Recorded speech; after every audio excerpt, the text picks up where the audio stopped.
හරි 10 වසරේ 9 වෙනි පාඩම බැංකු පාඩමේ සැසඳුම් කොටස පොඩ්ඩක් මතක් කරලා දෙන්න යන්නේ. වෙනම නෝට් එකක් දෙන්නේ නැහැ. ටට්ටක් ගාලා තියෙන ටික මතක් කරනවා. මොනවාද තිබ්බ නෝට් එකක් දාගන්න. බැංකු ගිණුමෙන් කතාව පටන් ගමු.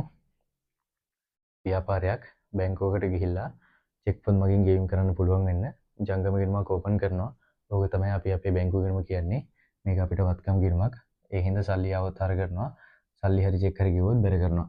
බැංකු ගිණුමේ ආරම්භක විශේෂය by default හර පැත්තෙන් එනවා. හැබැයි අයිරාවක් තියෙද්දි විතරක් මේ ශේෂය බැර පැත්තට මාරු වෙනවා. මොකද ඒ වගකීම් පියවන්න ඕන හින්දා බැංකු ගිණුමේ මාසෙට වෙන ගනුදෙනු ටික අපි දානවා වගේම බැංකුවත් මේ වගේම එකක් හදලා අපිට එවනවා. අපි ඒකට කියනවා බැංකු ප්‍රකාශය කියලා. බැංකු ප්‍රකාශය අපි බැංකු ගිණුම හර කරද්දී ඒ ගනුදෙනු ටික ප්‍රකාශය බැර වෙනවා. බැංකු ගිණුම අපි බැර කරද්දී ඒ ගනුදෙනු ටික බැංකු ප්‍රකාශය හර වෙනවා. ඒකට හේතුව බැංකු ගිණුම කියන්නේ අපිට වත්කම් ගිණුමක් වුණාට බැංකුවට එයාලා ගාව තියෙන අනුන්ගේ සල්ලි හින්දා එයාලට ඒක වගකීමක් වෙනවා. එතකොට අපි වත්කම් රීතිය යටතේ හර බැර කරද්දී එයාලා වගකීම් රීතිය යටතේ බැර හර කරන්නේ. ඒකයි අපි හර කරන ටික බැංකු ගිණුමේ ප්‍රකාශය බැර වෙන්නෙත් අපි බැංකු ගිණුම බැර කරන ටික ප්‍රකාශය හර වෙන්නෙත්. හරි විදිහට ගනුදෙනු ටික දාලා හැදුවනම් බැංකු ගිණුමට අවසානට එන උත්තරේ බැංකු ප්‍රකාශයට අවසානට එන උත්තරේ සමාන වෙන්න ඕනේ. හැබැයි හැම වෙලේම එහෙම ශේෂය සමාන වෙන්නේ නැහැ. ශේෂ දෙක වෙනස් වෙනවා. ඒ වෙනස් වෙන්න බලපාන හේතු හයක් තියෙනවා. ඔය හය නිවැරදි කරන්න තමයි සංශෝධිත බැංකු ගිණුමයි බැංකු සැසඳුම් විස්තරය හදන්නේ. මේ හය කතා කරලා කොහොමද මේ දෙකට ගලපන්නේ කියලා බලමු. මේ හේතු හයෙන් පළවෙනි හේතු දෙක හැම වෙලේම ගලපන්නේ බැංකු සැසඳුම් විස්තරේ. ඉතුරු හේතු හතර සංශෝධිත බැංකු ගිණුමේ. පළවෙනි හේතුව තමයි මේ බැංකු ගිණුමේ බැංකු ප්‍රකාශයේ වෙනසට බලපාන නිකුත් කළ නමුත් ගෙවීමට ඉදිරිපත් නොකළ චෙක්. ඒකේ තේරුම තමයි ව්‍යාපාරයේ කාට හරි ණයමේට හරි කාට හරි චෙක් එකකින් ගෙවීමක් කරලා තියෙනවා. හැබැයි අපේ චෙක් එක අරන් ගිය මිනිසයා ඒක බැංකුවට දීලා සල්ලි කරගෙන නැහැ. සල්ලි කරගෙන නැති හින්දා, සල්ලි අරගෙන නැති හින්දා ඇත්තටම අපේ account balance එක අඩු වෙලා නැහැ. account balance එක අඩු වුණොත් විතරයි බැංකුවේ ඒක bank statement එකේ දාන්නේ. ඒ හින්දා පළවෙනි ගනුදෙනුව bank statement එකේ දාලා නැහැ. හැබැයි අපි චෙක් එක නිකුත් කරද්දිම ණය හිමිය අතර චෙක් එක දෙද්දිම බැංකුව ඒක බැංකු ගිණුම බැර කරලා ඉවරයි. ඒ හින්දා නිකුත් කළ නමුත් ගෙවීමට ඉදිරිපත් නොකළ චෙක් කියන ගනුදෙනුව බැංකු ගිණුමේ දාලා තියෙනවා. හැබැයි බැංකු ප්‍රකාශයෙන් අඩු වෙලා නැහැ. ඒ හින්දා මෙන්න මේ ගනුදෙනුව හින්දා හැම වෙලේම බැංකු ගිණුමේ ශේෂයට වඩා බැංකු ප්‍රකාශයේ ශේෂය වැඩි වෙනවා. මොකද අපි අඩු කරාට එයාලා අඩු කරලා නැති හින්දා. ඊළඟට තැන්පත් කළ නමුත් නිෂ්කාශනය නොවු චෙක්. අපි ව්‍යාපාරයේ බැංකුවට ගිහිල්ලා චෙක් එකක් තැන්පත් කළා. හිතන්නකෝ කාලච්ඡේදයේ අවසානම දිනේ තමයි තැන්පත් කරලා තියෙන්නේ. චෙක් එකක් තැන්පත් කරපු පමණින් ඒකට අදාළ මුදල account balance එකට එකතු වෙන්නේ නැහැ. චෙක් එකක් මුදල් බවට පත් වෙන යම් කාලයක් යනවා දවස් දෙක තුනක්.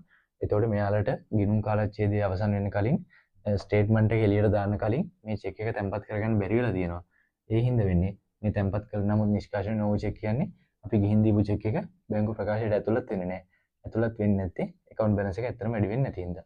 ඒ කොහොම වුණත් බැංකුවට මේ චෙක් එක ගිහින් දෙද්දිම අපි බැංකු ගිණුම හර කරගෙනමයි ගිහින් දෙන්නේ. ඒ හින්දා තැන්පත් කළ නමුත් නිෂ්කාශනය නොවු චෙක් එක බැංකු ගිණුමේ තියෙනවා. හැබැයි බැංක් ස්ටේට්මන්ට් එකේ නෑ. බැංකු ගිණුමේ හර කරලා තියෙන හින්දායි බැංක් ස්ටේට්මන්ට් එකේ දාලා නැති හින්දායි මේ ගනුදෙනු හින්දා බැංකු ගිණුමේ ශේෂය වැඩි වෙනවා. නිකුත් කළ නමුත් ගෙවීමට ඉදිරිපත් නොකළ චෙක් හින්දා බැංකු ගිණුමට වඩා බැංකු ප්‍රකාශයේ ශේෂය වැඩි. තැන්පත් කළ නමුත් නිෂ්කාශනය නොවු චෙක් හින්දා බැංකු ප්‍රකාශයට වඩා බැංකු ගිණුමේ ශේෂය වැඩි. ඊළඟට මේ වැරදි දෙකම වැරද්දක් විදිහට සලකන්නත් බෑ. ඒවා කාලපමාවක් හින්දා වෙන වැරදි. ඒතකොට මේ දෙකම බැංකුව පැත්තෙන් වෙච්ච දේවල් හින්දා අපි ওই දෙක බැංකු සැසඳුමේ තමයි නිවැරදි කරන්නේ. ඊළඟට බලමු සංශෝධිත බැංකු ගිණුමට යන වැරදි හතර. මෙතන තියෙනවා ඍජු ප්‍රේෂණයි, ස්ථාවර නියෝගයි, බැංකු ගාස්තුයි, චෙක් පොත් ගාස්තුයි. ඍජු ප්‍රේෂණ කියන්නේ අපේ බැංකුවට කවුරු හරි ඩිරෙක්ට් සල්ලි දාලා ඒක බැංකුවට සල්ලි ආපු හින්දා බැංක් ස්ටේට්මන්ට් එකේ තියෙනවා. හැබැයි අපි දන්නේ නැහැ ස්ටේට්මන්ට් එක එනකන්. ඒ හින්දා ඒක බැංකු ගිණුමේ නැහැ. බැංකු ප්‍රකාශයේ තියෙනවා. ඩිරෙක්ට් සල්ලි දාලා හින්දා බැංකු ප්‍රකාශයේ ශේෂය වැඩි. බැංකු ගිණුම වැඩි වුණේ නැහැ. ඒ හින්දා බැංක් ස්ටේට්මන්ට් එකේ ශේෂය වැඩි වෙනවා. ස්ථාවර නියෝග මත ගෙවීම අපේ බැංකු ගිණුම කාට හරි ඩිරෙක්ට් සල්ලි කියලා ණය හිමියෙක්ට හරි කාට හරි හැබැයි ස්ටේට්මන්ට් එකේ ඒක දාලා තියෙනවා. අපි දාලා නැහැ. අපි දැනගන්නේ ස්ටේට්මන්ට් එක ආවට පස්සේ. ඒ හින්දා ස්ථාවර නියෝගත් බැංකු ගිණුමේ නැහැ. බැංකු ප්‍රකාශයේ තියෙනවා. හැබැයි ස්ථාවර නියෝගය ගෙවුපු හින්දා බැංකු ප්‍රකාශයේ ශේෂය අඩුයි. බැංකු ගිණුමේ ශේෂය වැඩි. ඊළඟට බැංකු ගාස්තු. බැංකු ගාස්තු කියන්නේ බැංකු ගිණුම් පවත්වාගෙන යනකොට එයාලා යම් ගාස්තුවක් අය කරනවා. ඒක එයාලා අඩු කරගෙන තමයි ස්ටේට්මන්ට් එකේ දාලා අපිට එවන්නේ. අපි දන්නේ ස්ටේට්මන්ට් එක ආවට පස්සේ ඒ හින්දා මේකත් බැංකුව ගිණුමේ නෑ. හැබැයි බැංකු ප්‍රකාශය තියෙනවා. එයාලා අඩු කරගෙන තියෙන බැංකු ප්‍රකාශයෙන් හින්දා අපේ බැංකු ගිණුමේ ශේෂය වැඩි වෙනවා ප්‍රකාශයට වඩා. චෙක් පොත් ගාස්තුත් එහෙමයි. චෙක් පොත් ගාස්තුවක් අය කරගෙන තියෙනවා. ස්ටේට්මන්ට් එකේ දාලා තමයි අපිට එවන්නේ. අපි දැනගන්නේ ස්ටේට්මන්ට් එක ආවට පස්සේ. ඒ හින්දා මේකත් බැංකු ගිණුමේ නෑ. හැබැයි බැංක් ස්ටේට්මන්ට් එකේ තියෙනවා. එයාලා අඩු කරගත්ත හින්දා බැංක් ස්ටේට්මන්ට් එකට වඩා බැංකු ගිණුමේ ශේෂය වැඩි. මෙන්න මේ වැරදි හතර අපි නිවැරදි කරන්න හැම වෙලේම සංශෝධිත බැංකු ගිණුමේ. මේ වැරදි හතරෙන් මුලින්ම බලන්න ව්‍යාපාරයට සල්ලි එන. එහෙම නැත්නම් බැංකු ගිණුම හර වෙන ගනුදෙනුවක් තියෙනවද කියලා. රෙජුප්‍රේෂන් කියන්නේ ව්‍යාපාරයට සල්ලි ආපු එකක්. ඒ හින්දා තුන්වෙනි ගනුදෙනුව සංශෝධිත බැංකු ගිණුමේ හර පැත්තේ දානවා. ස්ථාවර නියෝගය බැංකු ගාස්තු චෙක් පොත් ගාස්තු කියන තුනම ව්‍යාපාරයෙන් සල්ලි එළියට එන ඒවා. ඒ හින්දා අපි ඒ තුනම සංශෝධිත බැංකු ගිණුමේ බෙර පැත්තේ දානවා. 4යි 5යි 6යි. මේ වැරදි හතර එහෙම නිවැරදි කරනවා. ඊළඟට නිකුත් කළ නමුත් ගෙවීමට ඉදිරිපත් නොකළ චෙකුයි. තැන්පත් කළ නමුත් නිෂ්කාශනය නොවූ චෙකුයි. නිකුත් කළ නමුත් ගෙවීමට ඉදිරිපත් නොකළ චෙක් බැංකු සැසඳුමට යනවා. මෙතන එකතු වීම අඩු වීම බැංකු සැසඳුමට හැම වෙලේම නිකුත් කළ නමුත් ගෙවීමට ඉදිරිපත් නොකළ චෙක් එකතු වෙනවා. මම 1 කියලා දාන්නම්. තැන්පත් කළ නමුත් නිෂ්කාශනය නොවූ චෙක් අඩු වෙනවා. මම 2 කියලා දාන්නම්. බැංකු ගිණුමේ අපි සාමාන්‍යයෙන් දන්නවා අවසාන ශේෂයක් තියෙනවා. ඔන්න ඔය අවසාන ශේෂය සංශෝධිත බැංකු ගිණුමේ ආරම්භක ශේෂය විදිහට අරන් ඉන්න ඕනේ. ඊළඟ සංශෝධිත බැංකු ගිණුම තුලනය කරලා ඒකටත් අවසාන ශේෂයක් එනවා. ඔන්න ඔය ශේෂය අපි හදන බැංකු සැසඳුමේ ආරම්භක ශේෂය විදිහට අරන් ඉන්න ඕනේ. සංශෝධිත බැංකු ගිණුමේ ශේෂය සංශෝධිත බැංකු ගිණුමට අනුව ශේෂය කියලා. පස්සේ සැසඳුම හැදුවට පස්සේ අවසානට එන උත්තරයක් තියෙනවා. අපි ගාන හරියට හැදුවා නම් ඔයාලා දන්න බැංක් ස්ටේට්මන්ට් එකේ මෙතන අවසාන ශේෂයක් තියෙනවා. ගාන හරියට හැදුවා නම් බැංක් ස්ටේට්මන්ට් එකට අවසාන ආපු ශේෂයයි අපේ සැසඳුමට ආපු අවසාන ශේෂයයි දෙක සමාන වෙන්න ඕනේ. දෙක සමාන වුණා කියන්නේ අපිට මේ දෙකේ වෙනසට බලපාන හේතු ටික හරියට ගලපලා ගාන නිවැරදිව හැදුව කියන එක. ටක් ගාලා පොඩ්ඩක් ආයි කියන්නම්. නිකුත් කළ නමුත් ගෙවීමට ඉදිරිපත් නොකළ චෙකුයි, තැන්පත් කළ නමුත් නිෂ්කාශනය නොවූ චෙකුයි කියන දෙක බැංකුවේ පැත්තෙන් වෙච්ච දේවල් දෙකක් හින්දා ඒක බැංකු සැසඳුමට එනවා. ඉතුරු වැරදි හතරම අපේ පැත්තෙන් වෙච්ච දේවල් හින්දා අපිට මිස් වෙච්ච ඒවා දාන්නේ සංශෝධිත බැංකු ගිණුමේ. සල්ලි ආවේ රෙජුප්‍රේෂන් හින්දා ඒක හර කරා. ඉතුරු තුන හින්දා සල්ලි ගියා හින්දා බැර කරා.